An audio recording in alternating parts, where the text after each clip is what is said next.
Hey everybody, this is Officer at your service. I'm going to do a review on a new episode of Gundam Build Fighters Try, which is episode 17. Now this episode, I thought it came out pretty well, but after hearing from a friend or so, he did have a lot of issues with it, especially when it came in terms of plot, but I'll get to that into a second. And I do agree with him a bit on what's up here and there, but yeah, so if anything else, I'd like to get started. We see to it that Sekai talks to Shia Kijima, of course. I think that's her name, Shia Kijima. Yeah.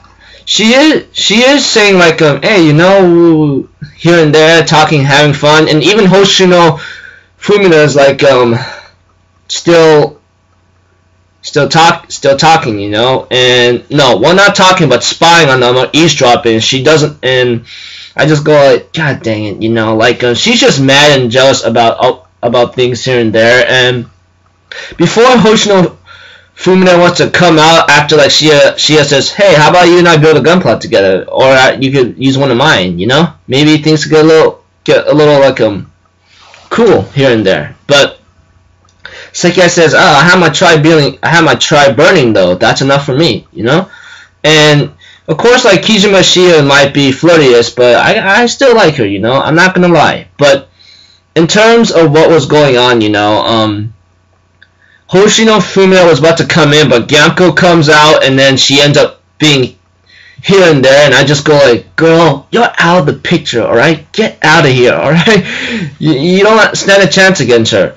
And of course, Sekai seems to be so dense in certain cases, just like someone I remember, and I'll get to that to a moment, because my friend did mention this in a Facebook in a group that I was I'm still part of, but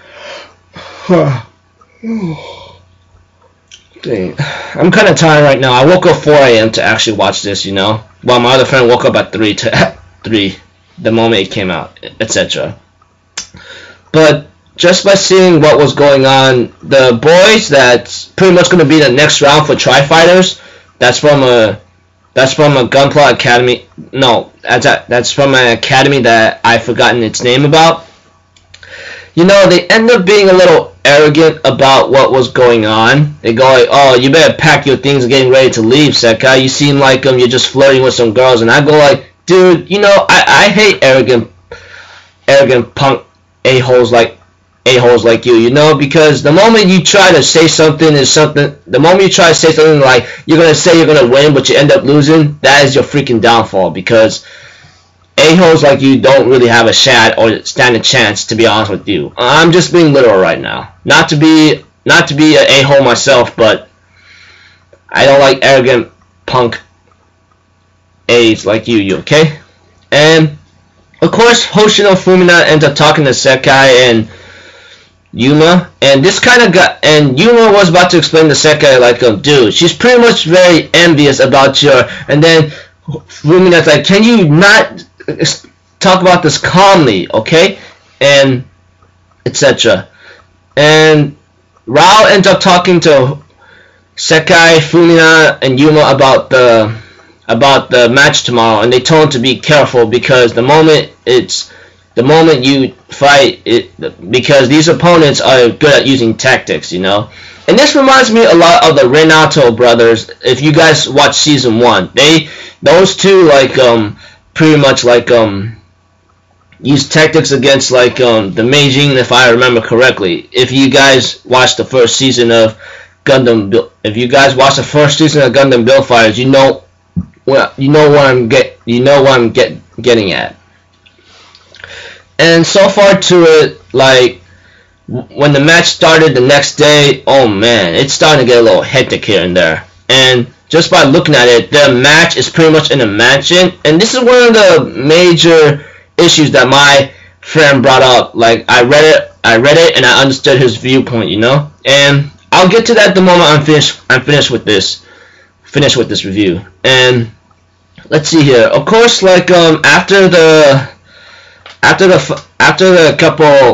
a couple fights here and there, we see to it that, well, after a few minutes, I mean, we see to it that Yuma doesn't like ghosts, and I go dude, stop being a chicken right now. And later on, he ends up hanging out to Sekai when he thought something just came out, and I just go like, God dang it, dude, don't take me off any further, okay?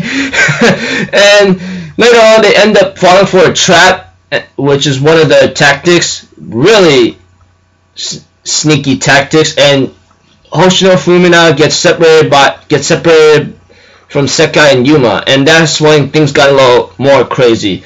And Fumina tries to find a underground route. However, that did not really happen exactly, which really stinks, due to the fact that she got trapped on both sides. You know, like Debu's right here, Debu's right there. That was part of the freaking brothers or twins' plan.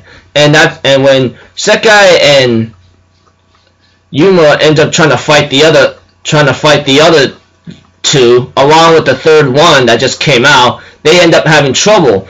One time of course, Yuma tries to fire a blast at them after they kind of like smack them with some kind of gravity field like barrier, and however that did not work due to the fact that they absorbed the particle, which is nothing more than the same ability that Sei Iori used last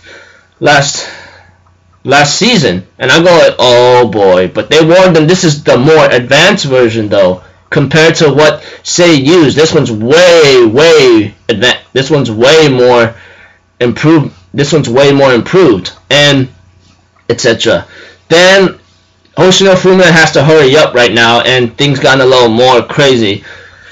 As for Sekai, he tries to go into his hyper burning mode. However, that did not work out either, because it seems like he seems to be damaged, etc. Since like the brothers or twins or friends, I don't know, talked about what Sekai's weaknesses is, like this thing that Sekai uses is a double-edged sword, pretty much, like so fragile.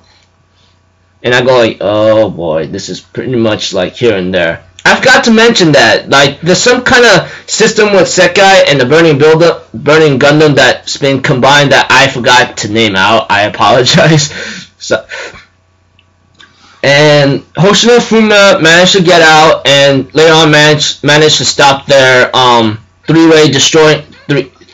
SD Gundam destroying the other two Gundams, you know. And we see to it that that they had no choice but to use the trump card, and therefore they used it, and they transformed him into this like three-head dragon, which is known to be several, I don't know, Gerbil, I forgot, but I forgot the name, but they transformed into this three-headed dragon, and I go like, what the heck, are you serious? I was pretty shocked myself. And it ends with like after the credits, like there was one of the leaders, I think Toshiyashiki or Toshiya, I don't know, but yeah, he seems to have a grudge for not being able to get into Gunpla Academy, and that's why he's using that grudge to actually build this thing. And I just go like, wow, so pretty much you got some major hatred just because you didn't go into Gunpla Academy, and you built this just to get back at them. That's what that's what Alan says. That's what he mentions. He became a literal monster, etc. Next episode is about like a fight to the death with the dragon, you know. So understood. Yeah.